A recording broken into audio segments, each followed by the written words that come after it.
Lizzie. So if you are new here, I have bipolar disorder. I was diagnosed in January 2016, so it's been a while. But I thought this video would be so interesting. And it's not something I discussed in my conversion videos, but how my experience in depression and manic episodes in bipolar really influenced me to becoming Catholic. And it just made me realize a lot of theological problems that are in evangelicalism, Protestantism, in most Protestant churches.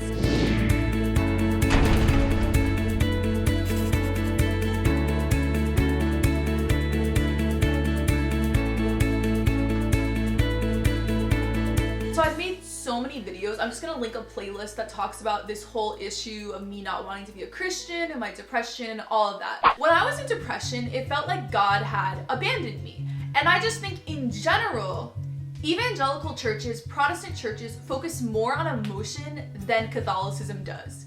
And so for me, when I couldn't feel in my relationship with God, it was this horrible thing. Whereas in my Bible study at my parish, one time our deacon was just saying, when you don't feel emotion in your relationship with God, that's when you grow the most. It's not about emotion. I'm not saying these things aren't said at Protestant churches, but in Catholicism, it's a lot more about like commitment, and it's not about feeling God when you're singing songs, doing the worship. But worship in Catholicism, it's, the sacrifice, the Mass. And so it's understanding that my life is a sacrifice. My actions are a sacrifice. That is what the worship is. It's not about feeling the music, it's about actions. And so it's because when Catholics talk about faith, faith and works are the same thing. They're together. And the problem of evil has always been a huge just philosophical block in wanting to be a theist. And so the summer of 2016, I just went through a really intense testing time where I didn't want to be a Christian anymore, and I was about to become agnostic or atheist. And this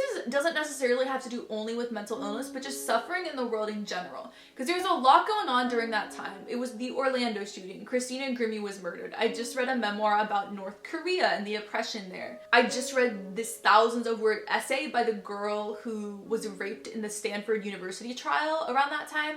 And just all of that together, all of that pain and suffering, in Protestant theology, there isn't a place for it. What do I mean? So my experience the past 5 years of when I was Protestant is that most Protestant evangelical churches focus more on the New Testament, on the epistles, maybe some Psalms, but mostly New Testament. And my experience in a Protestant religion department, I took about 12, 13 classes on the New Testament and 2 classes on the Old Testament, when the Old Testament is 3/4 of the Bible. And so in a Protestant church, the minister, the preacher will just do a sermon series. But in Catholicism, there's a liturgy. And I know some Protestant churches do follow the liturgy thing, which is amazing.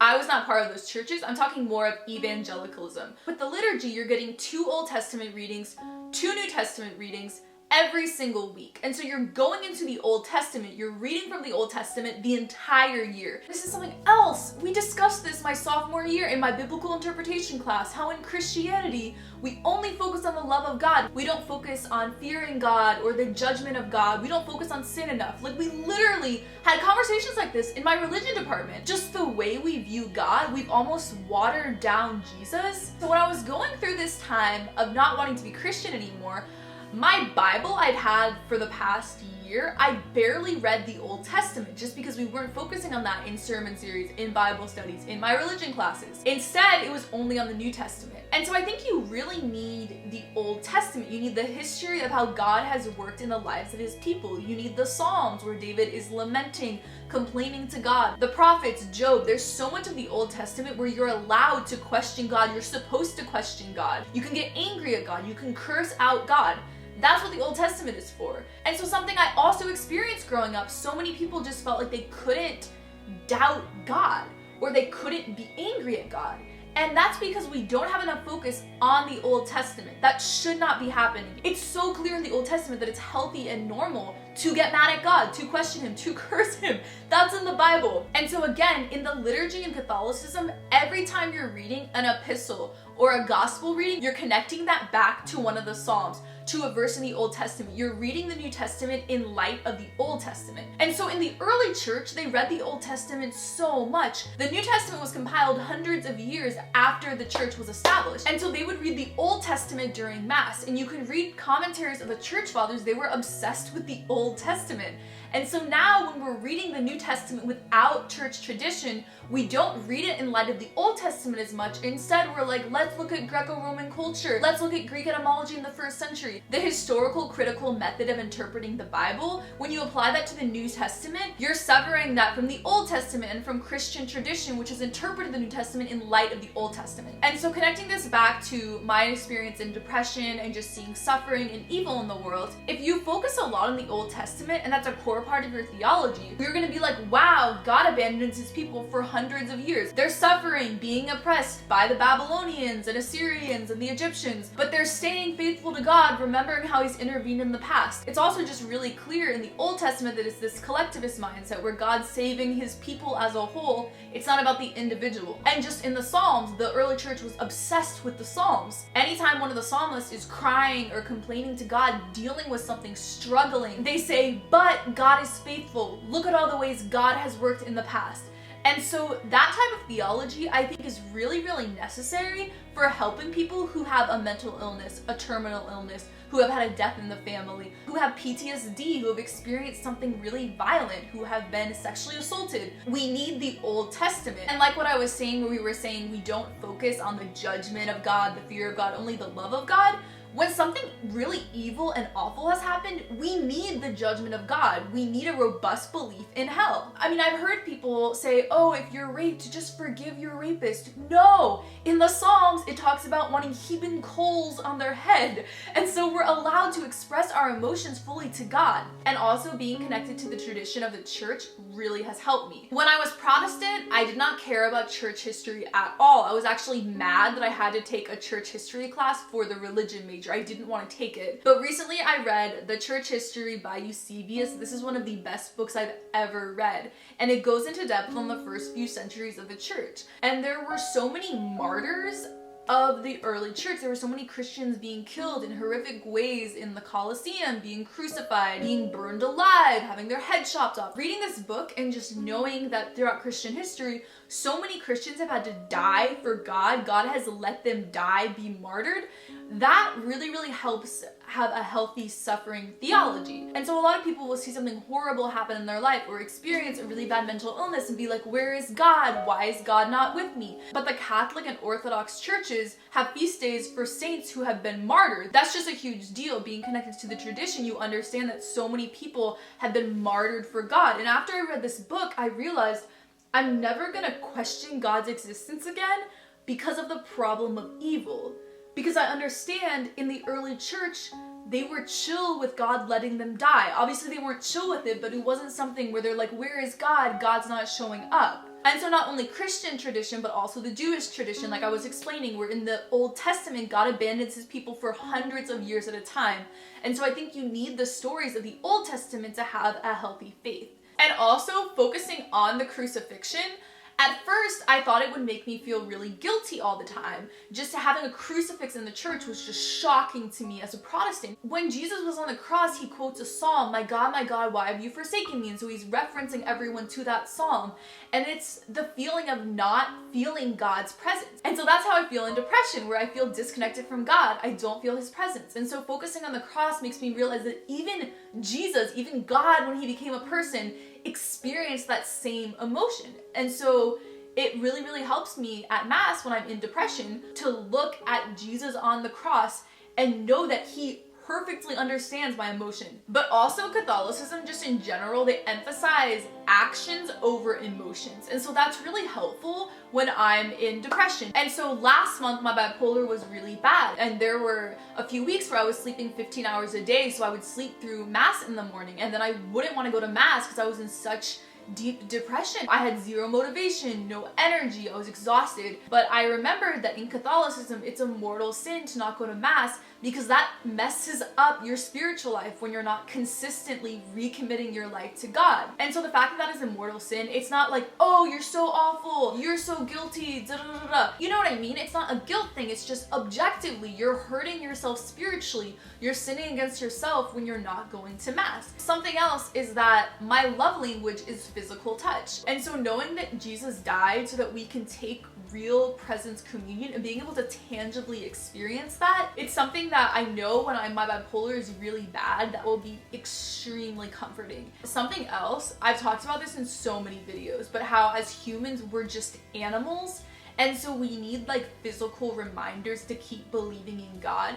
And so saying the creed every single week, kneeling when we're doing communion, genuflecting when you're walking into Mass, just understanding that like we're worshiping a king, those kind of physical reminders, they really help you to continue to believe in God and hold onto your faith if you have doubts or some problem with evil holdup. And so something else, in Protestantism, a lot of people think of faith as believing without evidence. But in Catholicism, in the early church, the Greek word pistis, faith means entrusting someone with your life, entrusting someone with actions. And so I think by separating faith and works in the Protestant Reformation, faith has been given this whole other connotation, which isn't at all what faith is supposed to be. I just have seen a lot of my subscribers in comments looking at Christianity, looking at Protestantism, and thinking that Christianity is about believing without evidence. But throughout all of God's experience with the Israelites and in the New Testament, he's never forced his people to believe in anything without evidence. The reason God chose to come down as a physical person onto earth was not only to die for our sins on the cross, but also to give us tangible evidence, proofs that he is